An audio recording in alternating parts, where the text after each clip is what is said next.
हिंदू पंचांग के होलिका दहन पूजा विधि। होलिका दहन की पूजा में रोली, माला, अक्षत, गंधे, पुष्पा, धूप, गुड़, कच्चे सूता का धागा, बतासे, नारियल और पंचकले इत्यादि पूजा की सामग्री के रूप में एक थाली में रखा जाता है।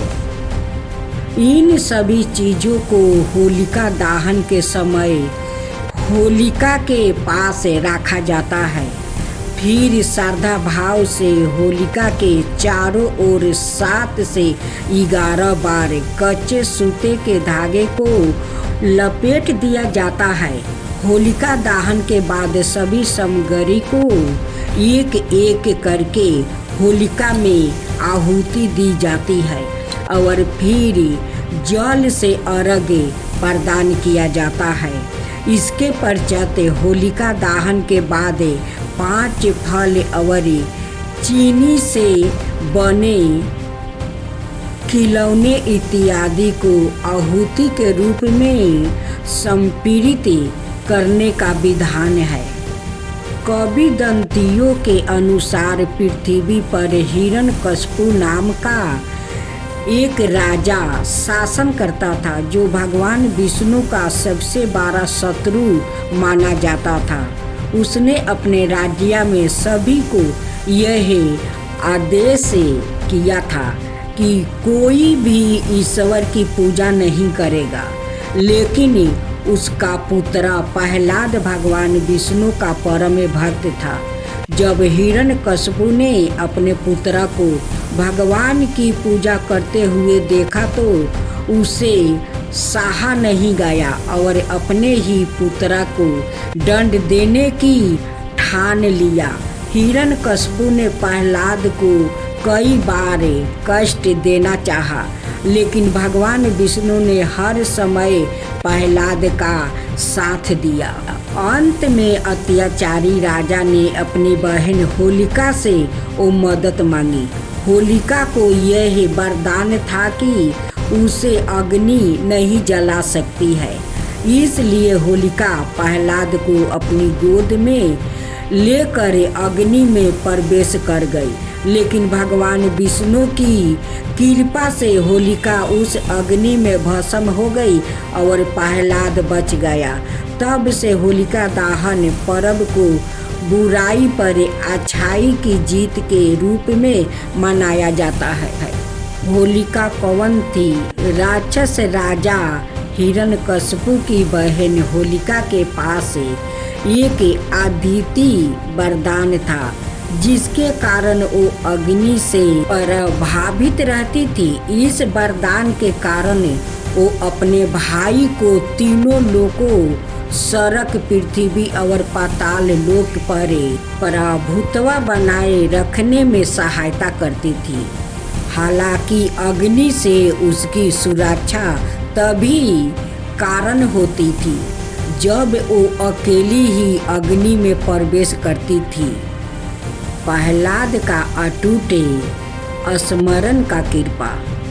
हिरण्यकशिपु के पुत्र प्रहलाद ने बचपन से ही भगवान विष्णु के प्रति अटूट भक्ति प्रदर्शित की। रक्षा माता पिता की संतान होते हुए भी उन्होंने ऋषि नारद से आध्यात्मिक ज्ञान प्राप्त किया। जब उनकी माता ऋषि के आश्रम में निवास कर रही थी, उसके पिता जिन्होंने सवाए को सर्वश्रेष्ठ देवता घोषित किया था, ना अपने राज्य में भगवान विष्णु की पूजा पर सख्त प्रतिबंध लगा रखा था। प्रहलाद को मारने के सभी प्रयास विफल होने पर हिरण्यकशिपु ने अपनी बहन होलिका से सहायता मांगी। दोनों ने मिलकर एक कूटनीति आयोजन बनाई।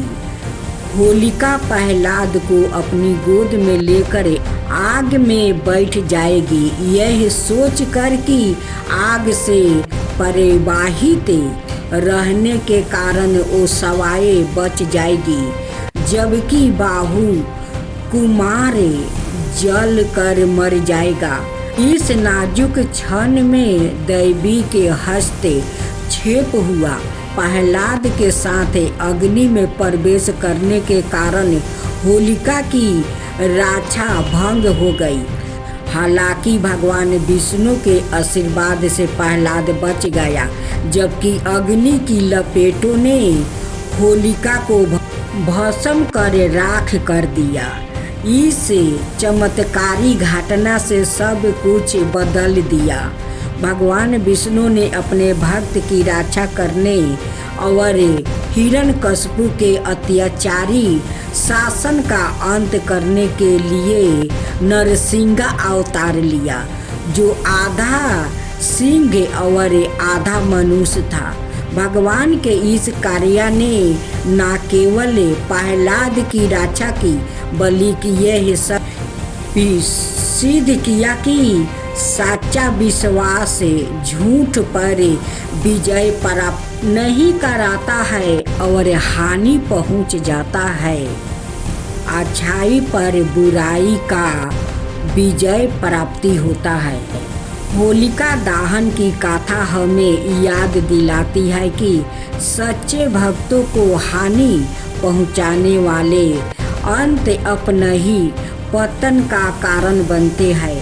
यह कथा हमें सिखाती है कि कठिन समय में अटूट आस्था रखने पर ही दैवी के सुरक्षा सबसे प्रबल होती है। बुराई पर अच्छाई की विजय।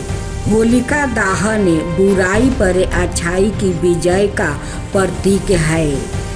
नकारात्मक शक्तियों को दूर करने के लिए लोग होलिका का पुतला जलाते हैं और लगभग 75 लोग अपने परिवार के साथ पवित्र अग्नि के चारों ओर इकट्ठा होकर इस अवसर का जश्न मनाते हैं।